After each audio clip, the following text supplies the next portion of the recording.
Olá pessoal, vamos falar nessa dica 6 do ciclo da engenharia geotécnica. Mas antes de entrar no pormenor do ciclo, eu queria lembrar que esse ciclo foi feito, montado, no Instituto de Engenharia em 1997, por ocasião de fazer o plano de qualidade da CDHU, que é a Companhia de Desenvolvimento Urbano do Estado de São Paulo. Ele foi feito por cerca de 30 empresas de engenharia geotécnica de todo o Brasil, de tal forma que a gente tivesse então um controle de qualidade dos nossos trabalhos. Apesar de não ter sido colocado em prática como deveria, nós utilizamos ele em todos os nossos cursos, em todas as nossas orientações no nosso trabalho de consultoria, assim como a Trigel segue esse ciclo de engenharia geotécnica. Vamos então dizer o que é. Há uma necessidade de conhecer esse ciclo de engenharia para aqueles que ou utilizam da engenharia geotécnica ou que são engenheiros ou futuros engenheiros geotécnicos, E é o que nós vamos mostrar aqui. É importante vocês se aperceberem que isso foi feito em 1997 por cerca de 30 empresas de engenharia geotécnica na ocasião. Vocês valorizarem o que nós estamos apresentando aqui, tá? Então nós temos que conhecer o problema geotécnico. Esse é o primeiro item, que é esse daqui. Eu tenho que ter experiência e adquirir experiência enfrentando os problemas geotécnicos. A pergunta que sempre caberá na venda técnica e produção é: o que o cliente precisa? Isto requer conhecimento. Isso requer reconhecer os problemas geotécnicos. Ou seja, eu não posso vender um produto se eu não sei os problemas que podem ter nesse produto, do ponto de vista que o produto é consultoria, é projeto, é ensaios, é sondagens. Eu preciso saber o problema do cliente. Se eu não conhecer o problema do cliente, eu não posso atendê-lo a contento. Vai ficar sempre uma situação inacabada, incompleta. Ao conhecer o problema, eu passo para a segunda fase, que é a coleta de dados, ou seja, é o programa de GG, que vai incluir também o controle tecnológico e até obras experimentais. Então, cabe ao consultor geotécnico, orientador, e o que eu estou fazendo aqui é isso, orientando os senhores, a fazer um programa de GG para diagnosticar, então, o problema geotécnico que vislumbramos aqui. Tanto a questão de vislumbrar problema geotécnico como programa para enfrentamento desses problemas geotécnicos, é muito importante um engenheiro civil geotécnico experiente, de tal forma que dê indicativo do caminho. Em função desse programa, nós vamos ter os resultados das investigações geológicas geotécnicas, eventualmente do controle tecnológico, se estiver numa fase de obra, ou dos resultados das obras experimentais que estamos programando para resolver os tais problemas geotécnicos. Este é o responsável para dirigir todo o fluxo de atividades, desde a coleta, transporte, recepção de amostra, acompanhamento dos ensaios e resultados. Eu quero dizer que o consultor é o responsável por dirigir isso, todo esse fluxo de atividades. Então, quem faz esse trabalho sem esse guia do consultor, do engenheiro geotécnico mais experiente, faz isso de uma forma desatinada, ou seja, pode estar cometendo erros e encobrindo depois patologias nas obras ou nos projetos, ou na execução das obras, projetos. A análise e interpretação das investigações geológicas e geotécnicas, do controle tecnológico e da obra experimental é fundamental, que é esse item aqui, é interpretar. Primeiro eu coleto, depois eu interpreto. Por que nós fazemos isso? Por que nós analisamos os resultados, interpretamos? Inclusive, temos que julgar a necessidade do aprofundamento das investigações geotécnicas, do controle das obras. Porque é um processo interativo, senhor. Investigar não é uma coisa que você faz e tem a certeza que vai acertar onde você precisa acertar. Isso acontece com o ser humano também, quando se coloca adoentado e vai ao médico, e o médico começa uma investigação. Ele pede exames, e se aqueles exames trouxerem os resultados para que ele possa concluir o diagnóstico, ele para por aí. Mas se o diagnóstico não é possível, se ele não consegue interpretar bem qual é a patologia daquele ser humano, ele volta, ao analisar, ao interpretar, ele volta e pede mais exames. E o geotécnico não é diferente.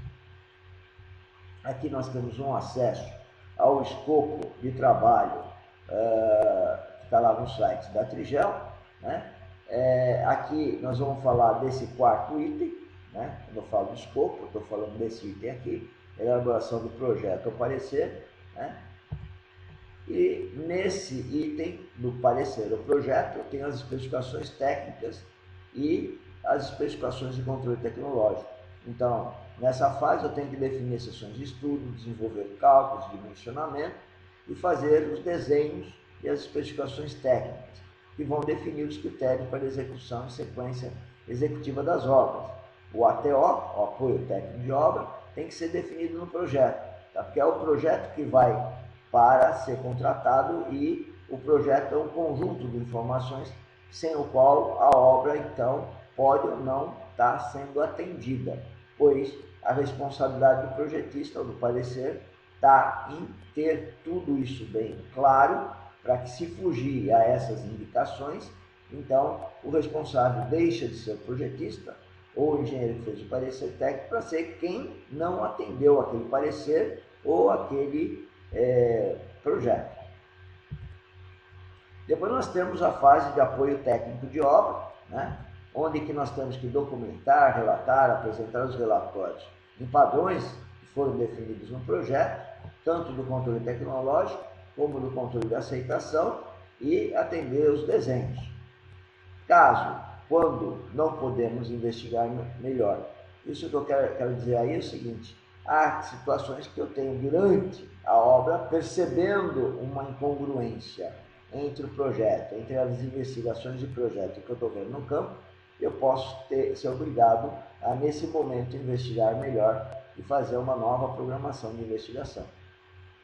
Convivemos com muita incerteza, por isso que nós temos a necessidade de fazer essas iterações até nessa fase de obra.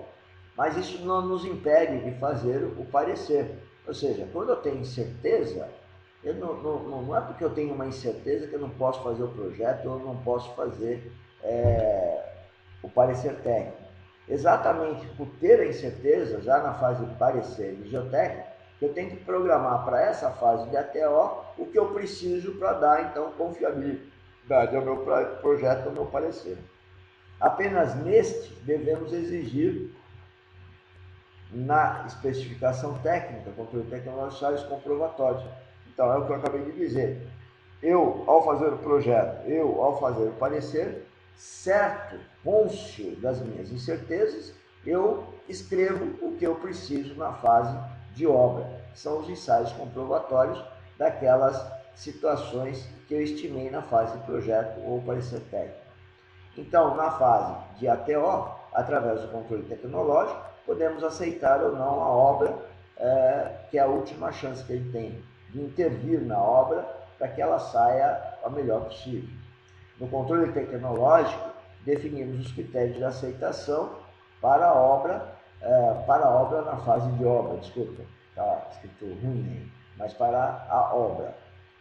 Para a obra na fase de obra, porque eu posso pensar na obra hoje na fase de projeto. É isso que eu quis dizer.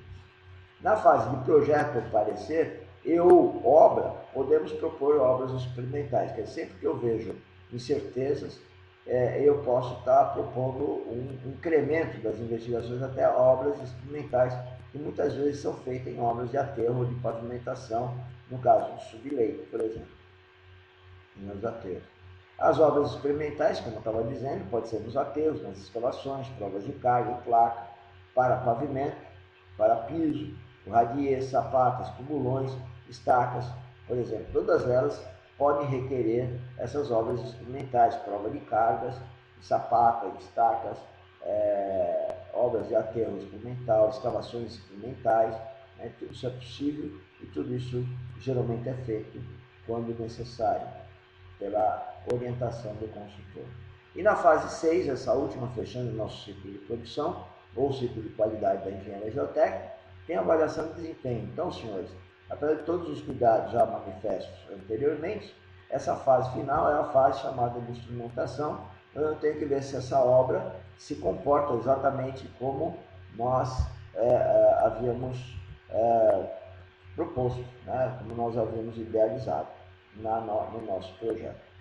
Bom, acredito que era isso, tá? Que eu tinha que colocar, parando por aqui então, ok?